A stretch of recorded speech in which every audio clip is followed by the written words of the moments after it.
Hello, English learners. Welcome back to English Pod. My name is Marco. And I'm Erica. Today we're bringing you part 2 of another great lesson that we had. Yes, new guy in town. The new guy in town. Part 2. Part 2. Kind of a creepy story. Yes. Yeah, and this one is also a little bit strange, a little bit weird. Yeah, unusual outcome, unusual ending. But it has to do a lot with invitations. That's right. So an invitation is when you ask somebody to do something with you. Right. A dinner invitation. So we're going to be talking about invitations and inviting people to do things. Okay. Well, with that, let's listen to the dialogue for the first time.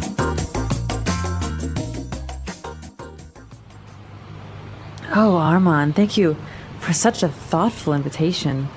It's really very nice of you to invite us over for dinner. Don't you think so, Ellen? Oh, yes, of course. We'd love to come over. Can I bring anything? No, don't worry about it. I'll take care of everything. I'll see you tonight. Come with an appetite. I know I will.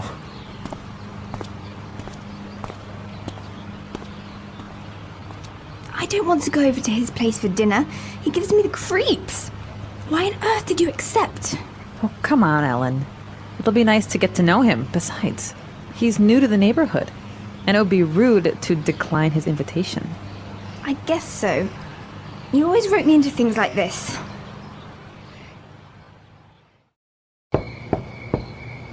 Ladies, thank you for coming. You look delicious. I mean, beautiful.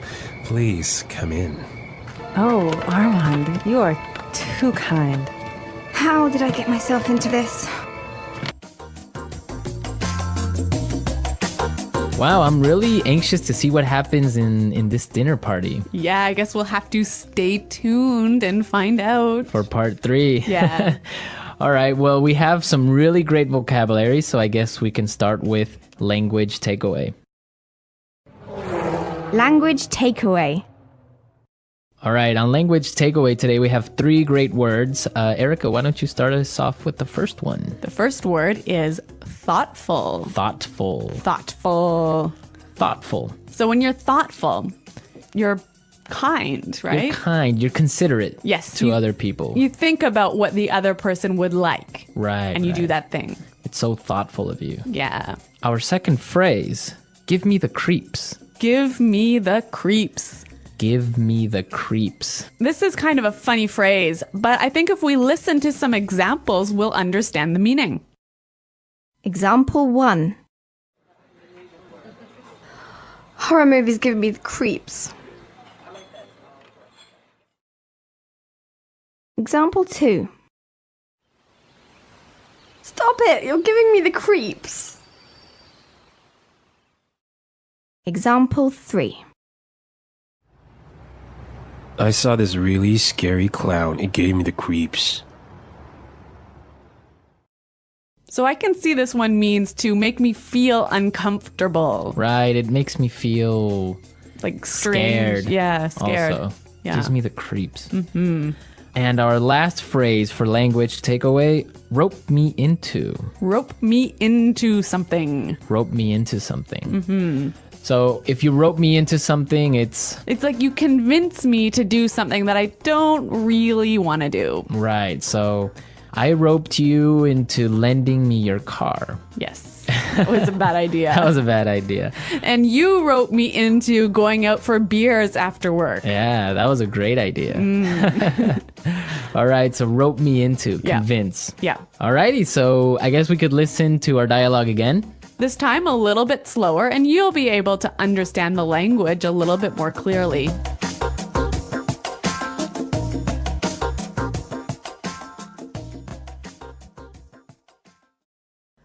Oh, Armand, thank you for such a thoughtful invitation. It's really very nice of you to invite us over for dinner. Don't you think so, Ellen? Oh, yes, of course. We'd love to come over. Can I bring anything? No, don't worry about it. I'll take care of everything. I'll see you tonight. Come with an appetite. I know I will. I don't want to go over to his place for dinner. He gives me the creeps. Why on earth did you accept? Oh, come on, Ellen. It will be nice to get to know him. Besides, he's new to the neighborhood, and it would be rude to decline his invitation. I guess so. You always wrote me into things like this. Ladies, thank you for coming. You look delicious. I mean, beautiful. Please come in. Come in. Oh, Armand, you are too kind. How did I get myself into this?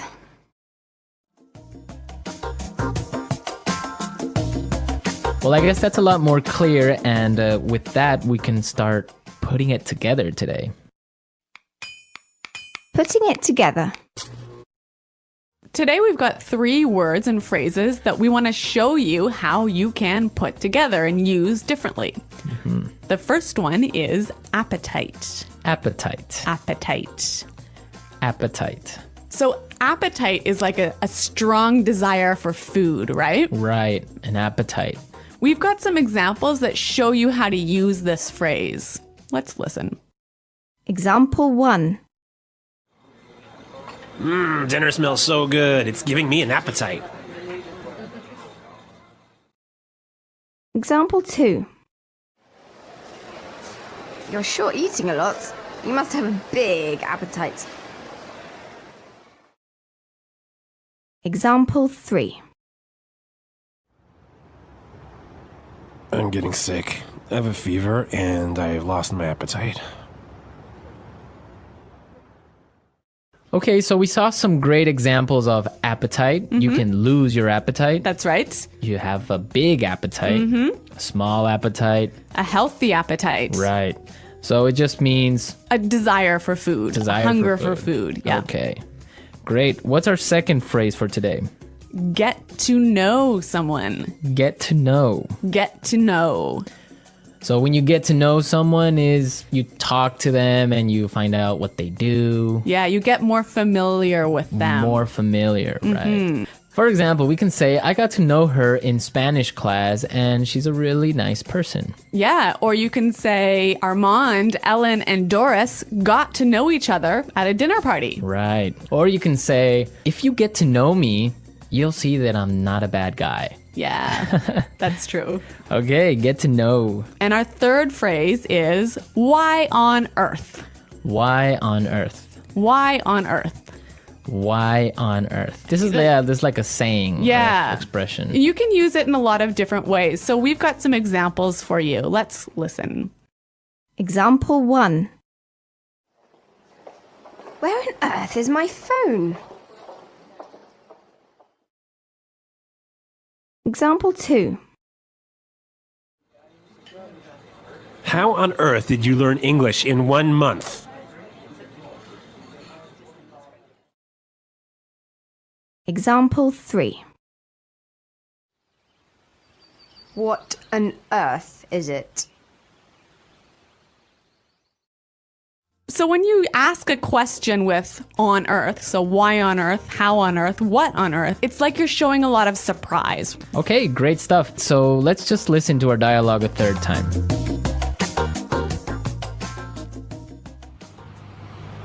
Oh, Armand, thank you for such a thoughtful invitation. It's really very nice of you to invite us over for dinner. Don't you think so, Ellen? Oh, yes, of course. We'd love to come over. Can I bring anything? No, don't worry about it. I'll take care of everything. I'll see you tonight. Come with an appetite. I know I will.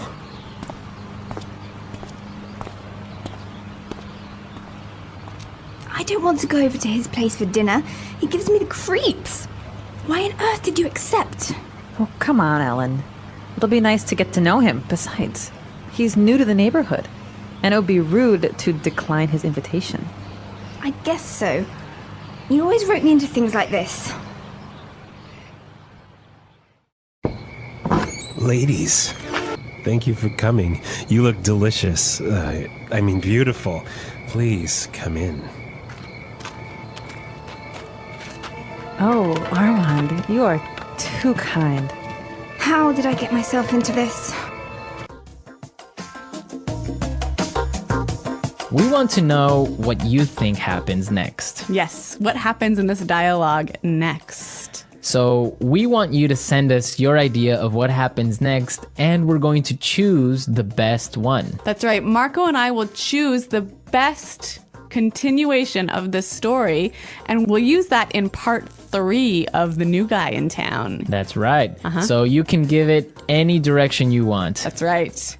And of course, we'll publish the name of the author with the lesson. Yes. I'm really anxious to see what ideas come up and how we can end this dialogue. I know we've got a lot of really creative users out there, so I'm really looking forward to this. That's right. That's right. And now it's time to listen to the useful story. Trust me, it's really helpful. Listen to the whole story. You'll enjoy every second and learn a lot of real English. Last Friday evening, I came home after a long day at work. I had just kicked off my shoes and was about to enjoy a quiet night when I saw a card in my mailbox. It was a dinner invitation, handwritten, elegant, and surprisingly formal. You're kindly invited to dinner at my home, 7 p.m., Friday. Let's get to know each other. Armand. I was puzzled. Armand? I didn't know anyone named Armand. But I suddenly remembered the new guy who had moved into the house at the end of our street. Tall, pale, and quiet with an old-fashioned style. He had waved at me once, but never said much. Receiving an invitation from a stranger is not very common in my culture, especially a handwritten one. Usually, people invite friends through text or social media. So this felt unusual, but it was also thoughtful. Yes, thoughtful is the perfect word here. A thoughtful person is someone who considers the feelings or needs of others. And honestly, it was kind of him to reach out like that. Still, I wasn't sure. Part of me thought, why on earth would he invite me? That phrase, why on earth, is a great way to show surprise or confusion in English. I didn't know him, and this whole situation felt strange. But another part of me said, don't be rude. He's just trying to be friendly. So I talked to my neighbor Ellen, and we decided to go together. I thought it would be safer, or at least less awkward, to go in pairs. We both felt weird about it, but Ellen said, it'll be good to get to know him. That phrase, get to know someone, is an important one in English. It means to spend time with someone to understand them better. You don't just meet them once. You talk, you ask questions, you see how they behave. That's how you really get to know a person. So we agreed. We were going. Dinner with Armand, a stranger, at his house, Friday night. And yes, we were both nervous. I remember standing in front of Armand's house that evening, holding a small box of chocolates as a gift. It's quite common in many cultures, including mine, to bring something when you're invited to someone's home, even if they say don't bring anything. It shows appreciation and good manners. The house looked old but clean. Dim lights glowed through the curtains, and there was soft classical music playing inside. Ellen whispered to me, "This gives me the creeps." I couldn't help but agree. That's a useful phrase, gives me the creeps. It means something or someone makes you feel uncomfortable, uneasy, or a little scared. Not terrified, just strange. Weird vibes. Still, we rang the doorbell. Armand opened the door with a smile that looked too perfect, like something from a movie. He said, "Ladies, thank you for coming. Please come in. Make yourselves at home." That phrase, "make yourself at home," is very common and polite. It means the host wants you to feel relaxed, like you're in your own home. Even if you're a guest, they don't want you to feel stiff or awkward. The living room was spotless, but there was something odd about it. The furniture looked like it belonged in a castle, not a small neighborhood house. And the paintings? Well, they were dark. Old portraits of serious-looking people with cold eyes. I try not to stare, but it felt like they were watching us. We sat down, and Armand offered us a drink. Sparkling water, no alcohol. Then he brought out a tray with tiny snacks, cheese, olives, and something I couldn't identify. "Do you like liver pate?" he asked. Ellen hesitated and said, "Sure, it looks interesting." That's another helpful word, hesitate. It means to pause before doing or saying something because you're unsure or nervous. In English conversations, people hesitate a lot when they're trying to be polite but also honest. For example, "Well, I guess I could try it," or "I'm not sure I've had that before." As we ate the appetizers, I noticed Armand barely touched anything. He kept watching us, not in a creepy way, exactly, but too attentively. He asked questions like, "Do you often attend neighborhood gatherings?" Or, "Do you believe people can truly change?" His voice was soft, polite, and controlled. But the questions? They were deep. I found myself speaking carefully, choosing my words with more thought than usual.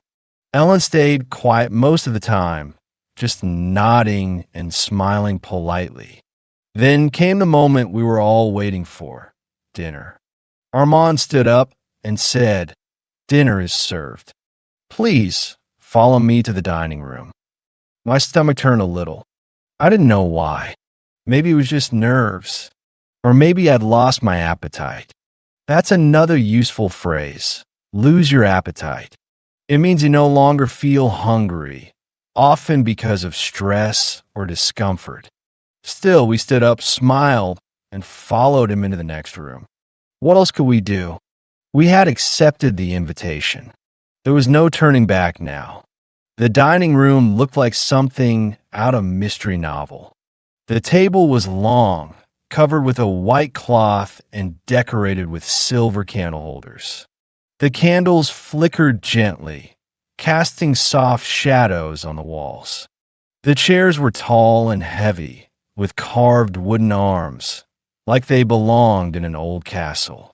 It felt dramatic, even theatrical. Ellen and I exchanged quick glances. We both felt it, that strange tension in the air. But we smiled and sat down.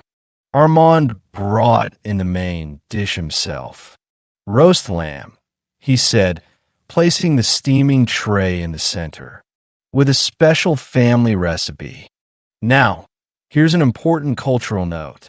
In many English-speaking countries, dinner parties are informal, and guests often help serve or even bring a dish. But this was different. Armand was treating the evening like a formal event, and we were clearly the guests. He served the food, poured the drinks, and even waited for us to start before he touched his plate. He looked at us and said, "Bon appetit." That's a borrowed phrase from French, but it's often used in English too, especially when you want to sound a little fancy or polite. It simply means enjoy your meal. I cut into the lamb slowly and took a bite. It was surprisingly good, rich, tender, and full of flavor. Ellen gave me a slight nod.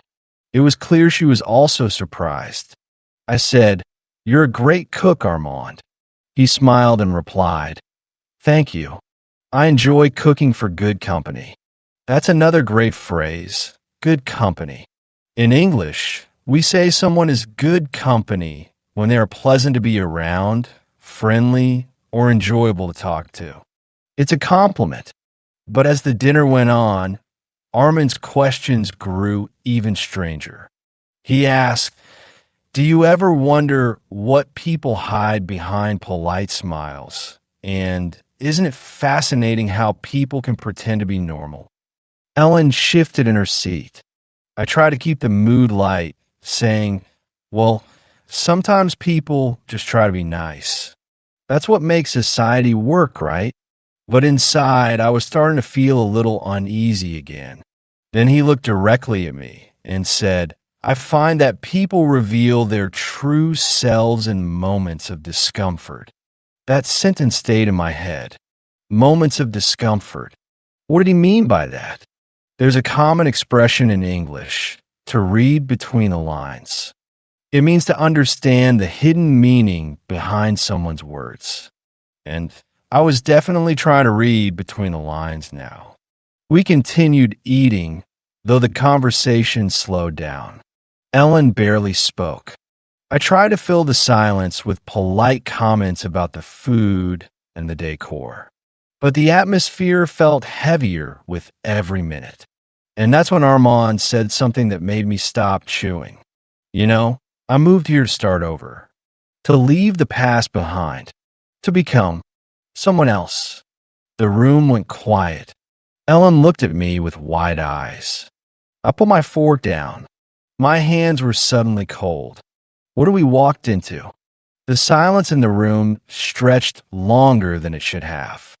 You know, when everything gets so quiet that you start hearing your own breathing, that's what it felt like. The candles crackled softly, and I could hear the ticking of a clock somewhere nearby. I gave a nervous laugh. Not because anything was funny, but because sometimes when things get too tense, people laugh just to break the awkwardness.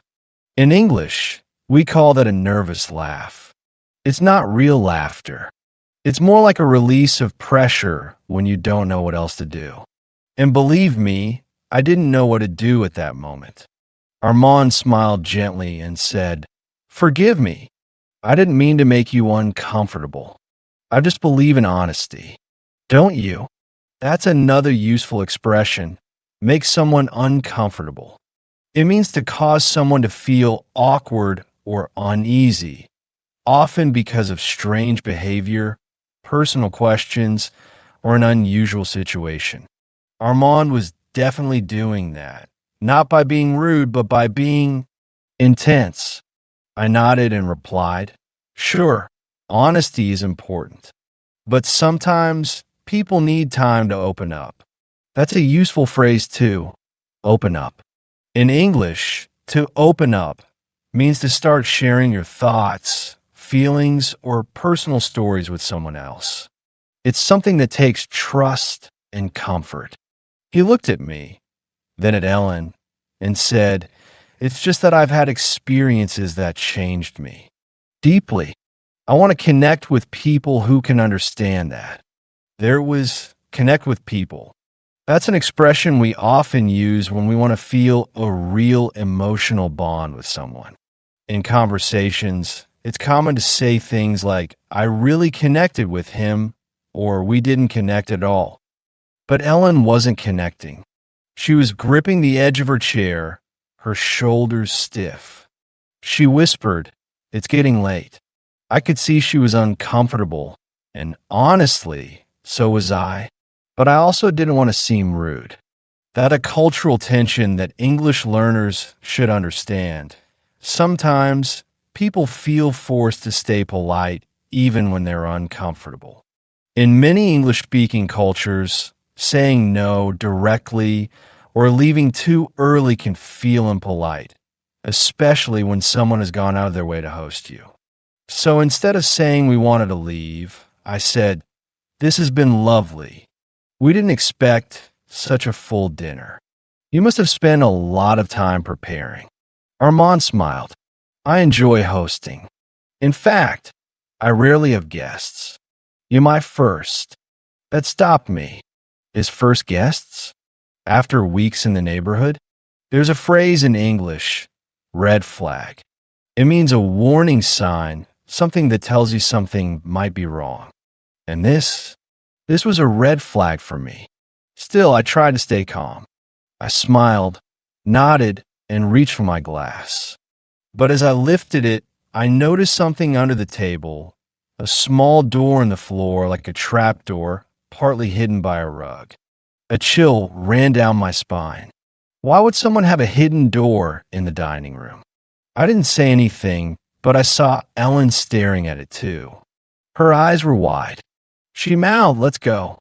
And for the first time all evening, I felt real fear. Not just discomfort, not just awkwardness, real fear. I placed my glass gently back on the table, trying not to make sound. My mouth was dry, and my heartbeat had started pounding in my ears. I gave Ellen a quick glance and then turned back to Armand, who was now slicing a piece of lamb with perfect precision, as if nothing was out of the ordinary. He looked up and said, "You've hardly touched your food. Do you not like it?" His tone was calm, polite even, but there was something about the way he watched us that made my skin crawl. That's another useful phrase. Makes my skin crawl. It's used when something really creeps you out or makes you feel sick or nervous. For example, that sound makes my skin crawl, or the way he looks at me makes my skin crawl. I forced a smile and replied, No, it's delicious. I just don't have a big appetite tonight." That was partly true. My appetite or desire for food had completely vanished. Stress can do that, and this was definitely stressful. Armand nodded and poured more sparkling water into our glasses. "That's okay. We all have off days.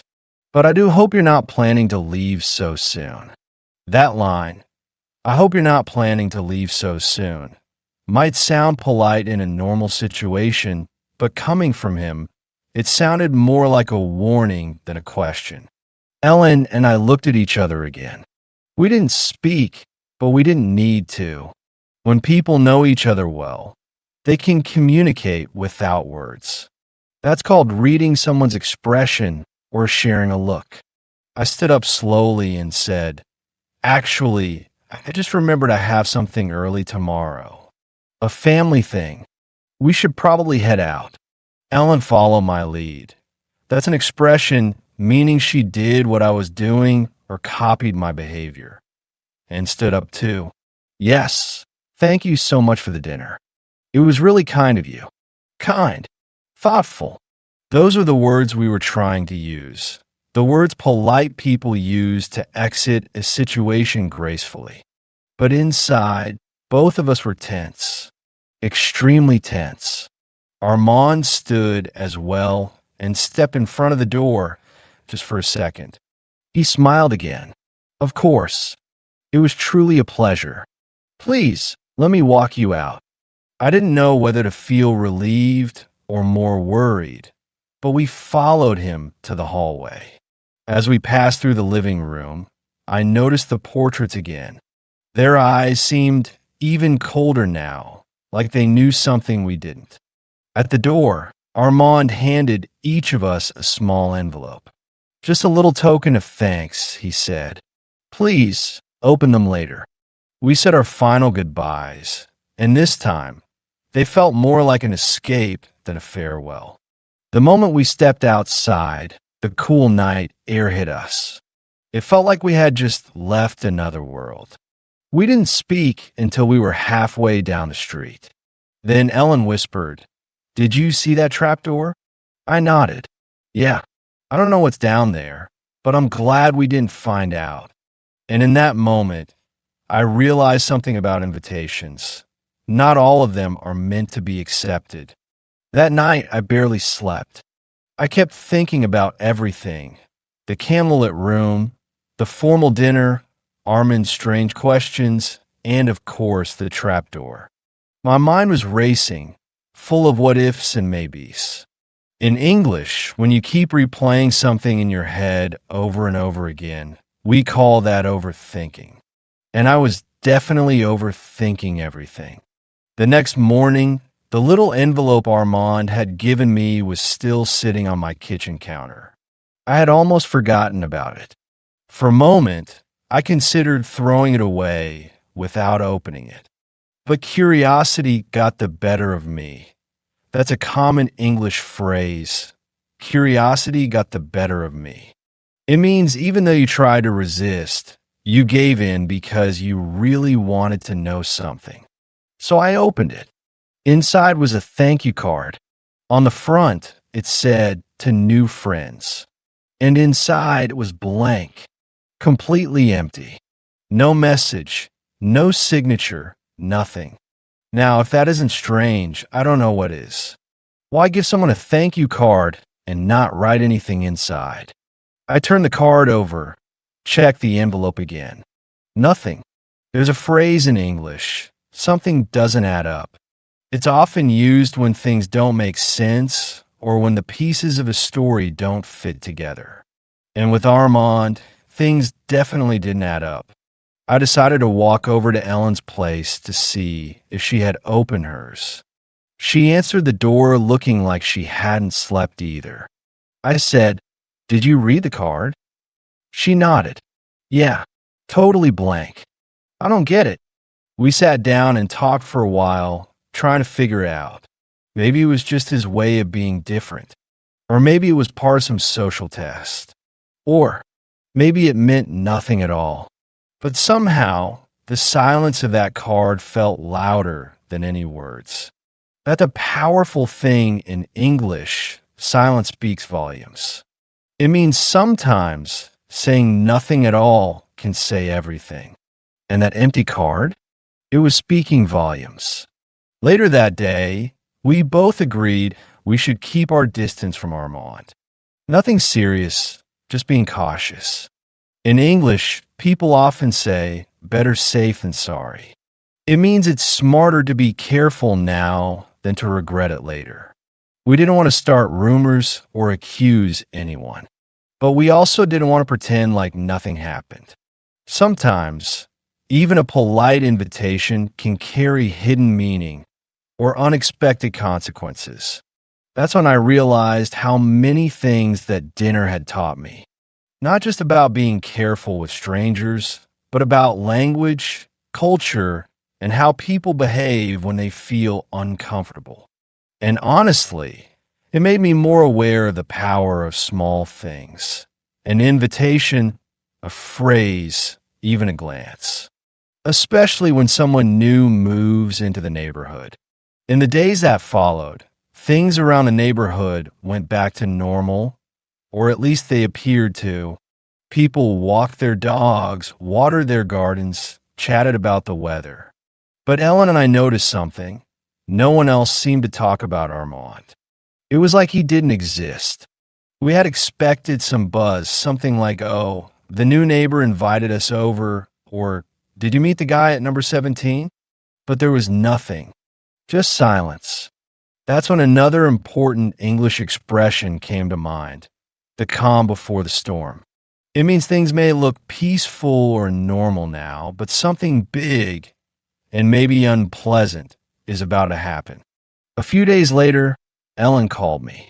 Her voice was low. "You won't believe this," she said. "There's a moving truck in front of Armand's house." I rushed over, and sure enough, there was a large moving van, doors open, boxes stacked. But there was no sign of Armand. No one outside. No people loading furniture. Just the truck parked and still. We waited for over an hour, watching from Ellen's porch, but no one came out of the house. No one went in, and by late afternoon, the truck drove away, empty. Now, here's a word every English learner should know: mystery. It means something we don't understand, something unexplained. And that's exactly what this was. A full-on mystery. That night, we finally told a couple of trusted neighbors about our experience. The dinner, the strange behavior, the empty thank you cards. Their reactions were a mix of disbelief and curiosity. Some thought we were exaggerating. Others said they had seen Armand only once or twice, always late at night, always alone. There's a good idiom for this. Something felt off. In English, when you say that, it means something doesn't feel right, even if you can't explain it. I kept thinking about that dinner table, the old paintings, the trapdoor. What was underneath it? Why would someone live in a neighborhood, invite strangers for one evening, and then vanish? Sometimes the biggest questions come from the smallest moments. A word, a look, a pause. And in English, just like in life, learning to pay attention to these details can make all the difference. By the weekend, Armin's house was empty. The curtains were gone. The lights were off. There was a for sale sign in the yard. He had come and gone like a ghost. And we were left with more questions than answers. A few weeks later, things in the neighborhood settled into routine again. The house Armand had lived and stayed empty for a while. A few people came to look at it, couples, families, even a man with a small dog, but none of them stayed. For sale signs came and went. No one seemed interested for long, but the story of that strange dinner never left me. It became something Ellen and I talked about now and then, usually over coffee. We would ask the same questions. Who was he? Why did he invite us and no one else? What was behind that trapdoor? There's a phrase in English, a story you carry with you. It means a memory that stays in your mind, one that teaches you something or changes how you see the world. For me, Armin's dinner party became one of those stories. It reminded me how important language is, not just words, but tone, silence, questions, and how we respond under pressure.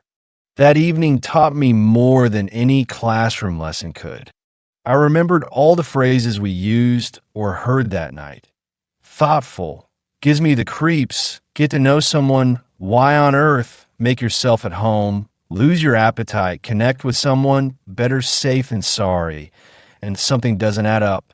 These aren't just words, they're tools. Tools for understanding people, culture, and situations, especially the unexpected ones. I also learned something about human behavior. Sometimes we accept invitations because we want to be polite. Sometimes we stay in uncomfortable situations because we don't want to seem rude. But learning English also means learning when and how to use language to protect yourself, politely but clearly. Phrases like, I really should get going, or I have an early morning tomorrow, or even this has been lovely, but I think it's time for us to leave. These are all useful ways to excuse yourself without causing offense. English offers many polite ways to exit a conversation or a situation when needed. And perhaps the most valuable lesson was this. Not all strange experiences are bad. Some of them make you grow. They test your instincts, your ability to speak clearly, and your courage to trust your gut. So yes, I still wonder who Armand really was. But more than that, I'm thankful for the experience because it gave me a story, a real one. And stories are powerful teachers. The English Pod Audio Review. Listen to the meaning, then say the vocabulary word. Showing concern for the needs and feelings of other people. Thoughtful. A physical desire of food. Appetite. Make someone to feel scared and uncomfortable. Give the creeps. Start to know, become familiar with someone. Get to know. Expression to emphasize surprise or frustration. On earth. Say you will not or cannot do something. Decline. Rope into. Polite way to ask guests to make themselves comfortable. Make yourself at home. Being a friendly and caring host to the guests. Hospitable. Potluck. A party to celebrate moving into a new house. Housewarming. Let's try that faster. Say you will not or cannot do something. Decline. Being a friendly and caring host to the guests. Hospitable. Polite way to ask guests to make themselves comfortable. Make yourself at home. A physical desire of food. Appetite. A party to celebrate moving into a new house. Housewarming. Start to know, become familiar with someone. Get to know. Showing concern for the needs and feelings of other people. Thoughtful. Make someone to feel scared and uncomfortable. Give the creeps. Potluck. Expression to emphasize surprise or frustration. On earth. Rope into. Now say the word and hear it in a sentence. Thoughtful.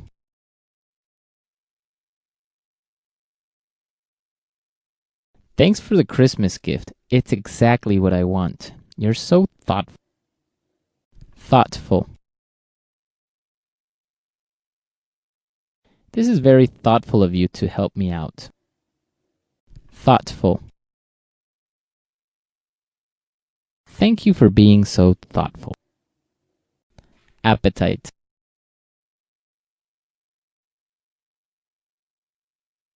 Dinner smells so good. It's giving me an appetite. Appetite. You're sure eating a lot. You must have a big appetite. Appetite.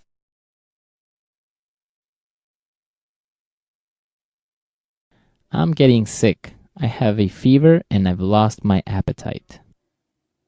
Give the creeps. Horror movies give me the creeps.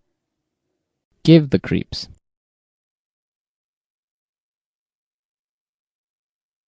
Stop showing these images to me. They are giving me the creep.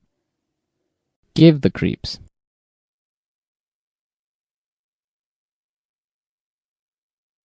I saw this really scary clown. It gave me the creep. Where on earth is my phone?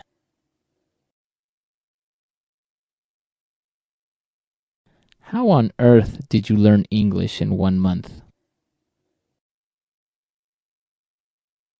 What on earth is it? Decline. It's not polite to decline Molly and Jim's dinner invitation. Decline.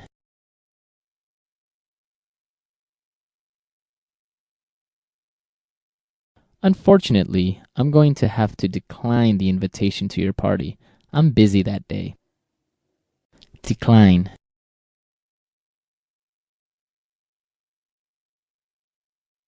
Everyone is going to attend the wedding. No one declined our invitation.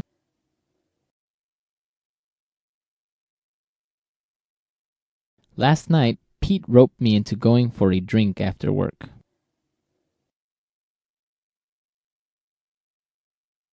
Renee is always roping me into doing her work for her.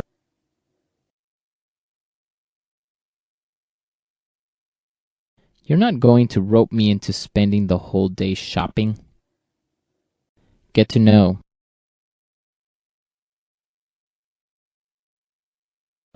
Karen and Victor got to know each other in university. Get to know.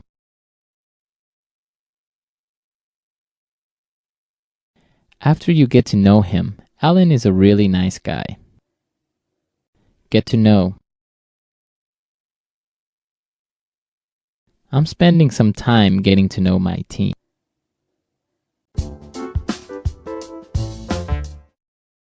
And now it's time to listen to the another useful story.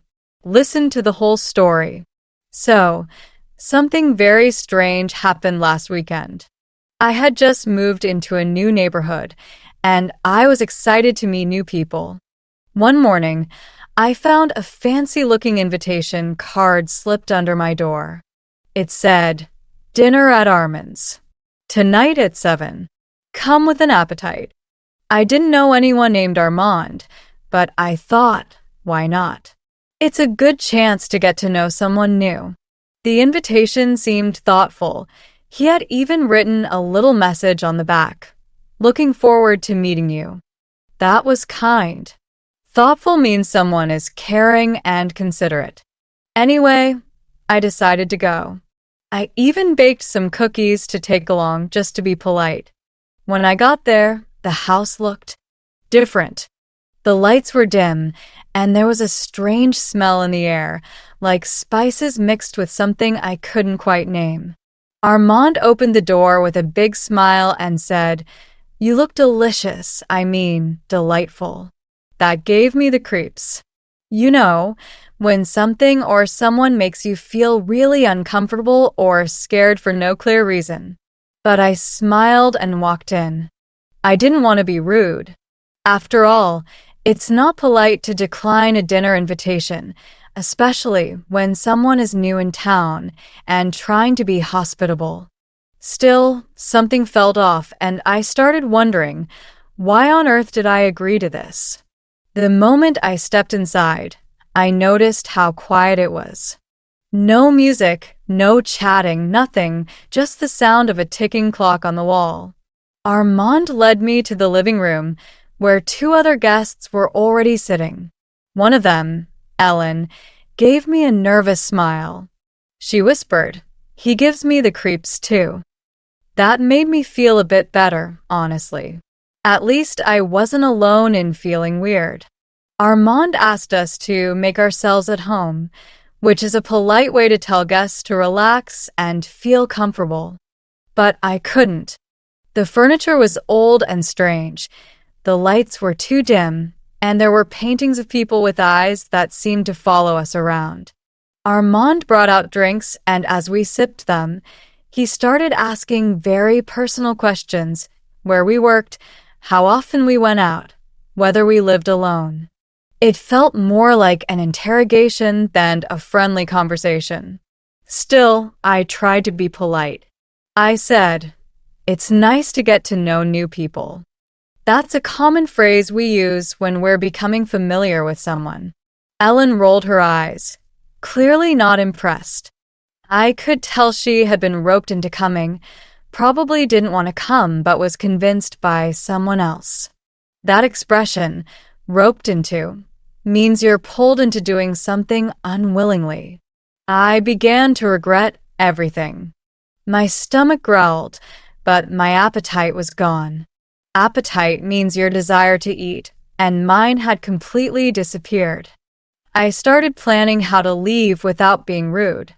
But before I could say anything, Armand clapped his hands and said, "Dinner is served." I froze. What kind of dinner was this going to be? We followed Armand into the dining room, and I have to say, the table looked beautiful. Candles were lit, the silverware sparkled, and the food smelled amazing. For a moment, I let my guard down. Maybe I had been too suspicious. Maybe Armand was just a thoughtful guy trying to make new friends. Thoughtful, again, means someone who considers others' feelings and does kind things. He pulled out a chair for me and said, "Please sit. I hope you came with an appetite." I forced a smile. "Yes, thank you," I replied, though my stomach still felt uneasy. As we began eating, the food actually tasted really good, rich, flavorful, and perfectly seasoned. But Ellen barely touched her plate. She kept glancing at me, and I could tell she was still uncomfortable. She whispered, "Why on earth is he staring at us like that?" And she was right. Armand kept smiling in a strange way. barely blinking. That phrase, why on earth, is something we say when we're shocked or confused, like, why on earth is this happening? Or, why on earth did I come here? Then Armand started telling stories, strange ones, about how he had traveled the world, lived in castles, and studied ancient secrets. It was interesting, but the way he spoke made it sound like he wasn't just sharing stories, he was performing, trying to impress us or maybe test us. The more he talked, the more I felt trapped. I looked at the other guest, Doris, who hadn't said a word all night. She looked pale, like she wanted to disappear. Ellen leaned over and said quietly, "He roped me into this. My neighbor said it would be fun." I nodded, feeling the same way. We needed a plan to leave. Politely, of course, but fast. As the dinner continued, the conversation grew even stranger. Armand asked Doris if she believed in energy from other worlds. She didn't answer. He turned to Ellen and asked if she'd ever had a dream that felt more real than life. I could see Ellen trying to stay calm, but her fingers were gripping her napkin tightly. I just nodded politely and tried to change the topic, saying something simple like, "So, do you enjoy living in this neighborhood?" That's usually a safe, friendly question to ask someone new. But Armand just smiled and said, "Oh, I don't live here." Not really. That answer confused all of us. Ellen gave me a sharp glance and mouthed, "What on earth does that mean?" Again, that phrase, "what on earth," is a way to express shock or confusion. I was starting to think that this wasn't just a weird dinner, it was something much more mysterious. My appetite was completely gone and I felt cold. Armand stood up suddenly and said, "Let's move to the sitting room. There's something I want to show you." Ellen leaned over and whispered, "I'm not going anywhere. I don't like this." But again, we didn't want to seem rude. We had already accepted the invitation, and in many cultures, especially in English-speaking ones, it's considered impolite to leave a dinner without a good reason. That's part of being hospitable, being kind, welcoming, and respectful, even when things feel awkward. So, we followed Armand into the sitting room. There, on a table, was a collection of strange objects, old books, crystals, candles, and photos of people we didn't recognize. Armand said, "These are the people I've met and helped." His eyes didn't blink. The room suddenly felt smaller. Ellen whispered, "You always rope me into these situations. Next time, I'm saying no." We all laughed nervously, but inside, we were scared. Something was definitely not right. Armand asked us to sit while he prepared a special surprise. None of us moved. I looked at Ellen and Doris. We were thinking the same thing. It was time to go. Doris finally spoke up, her voice shaking slightly. "Actually, we should probably get going. It's getting late." Ellen quickly nodded and added, "Yes, thank you for everything, Armand.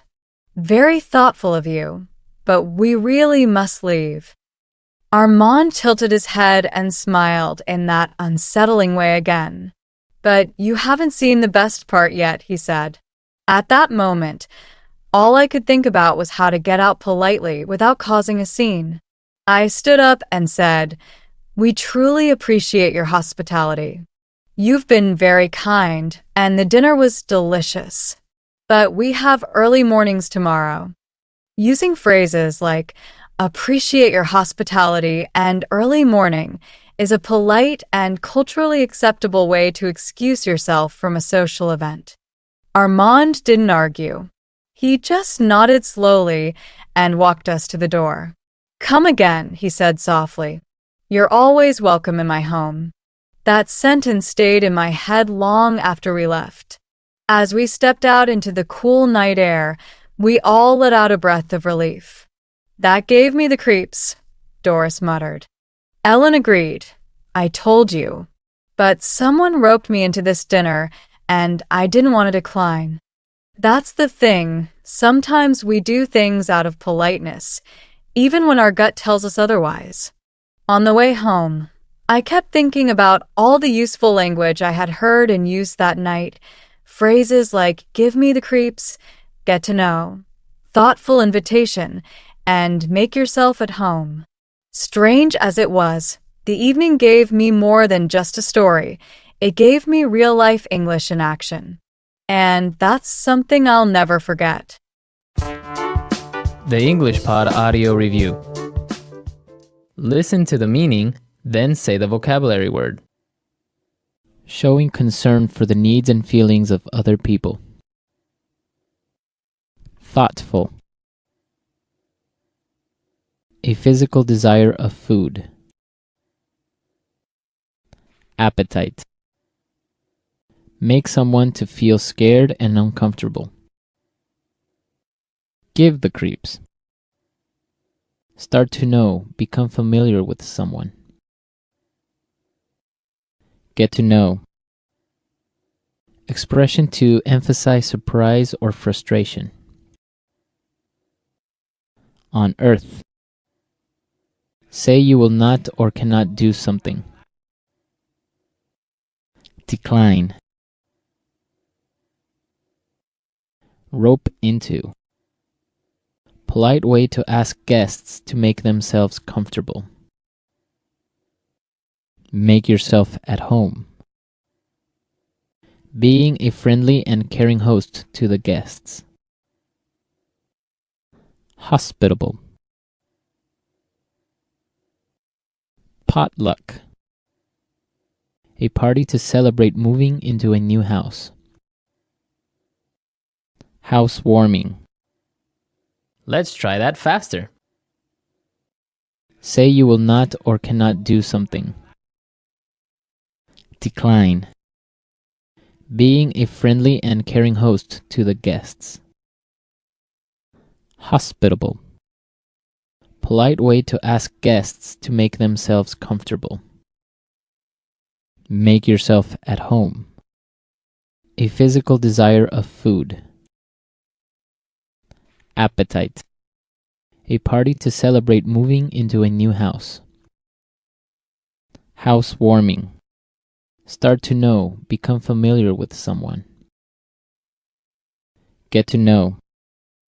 Showing concern for the needs and feelings of other people. Thoughtful. Make someone to feel scared and uncomfortable. Give the creeps. Potluck. Expression to emphasize surprise or frustration. On earth. Rope into. Now say the word and hear it in a sentence. Thoughtful.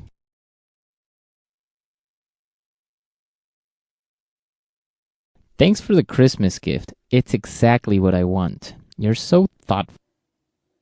Thoughtful. This is very thoughtful of you to help me out. Thoughtful. Thank you for being so thoughtful. Appetite.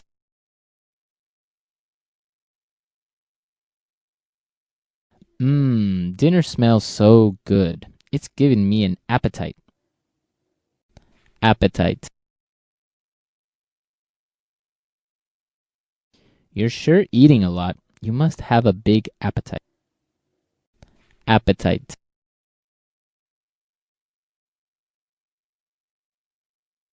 I'm getting sick. I have a fever and I've lost my appetite. Give the creeps. Horror movies give me the creeps. Give the creeps.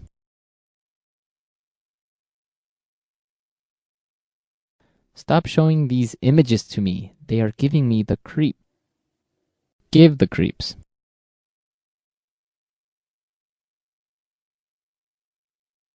I saw this really scary clown.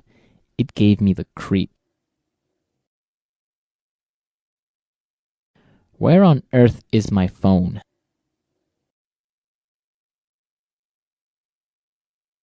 How on earth did you learn English in 1 month? What on earth is it? Decline. It's not polite to decline Molly and Jim's dinner invitation. Decline.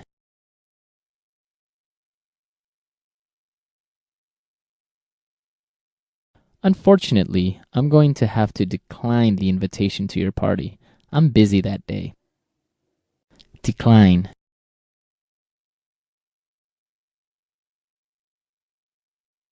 Everyone is going to attend the wedding. No one declined our invitation.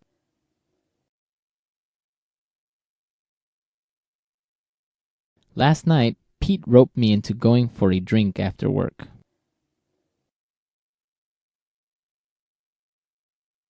Renee is always roping me into doing her work for her.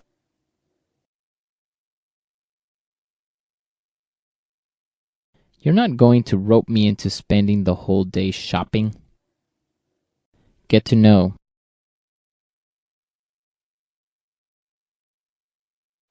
Karen and Victor got to know each other in university. Get to know.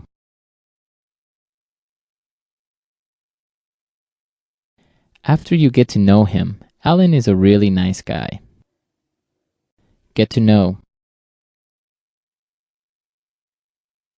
I'm spending some time getting to know my team.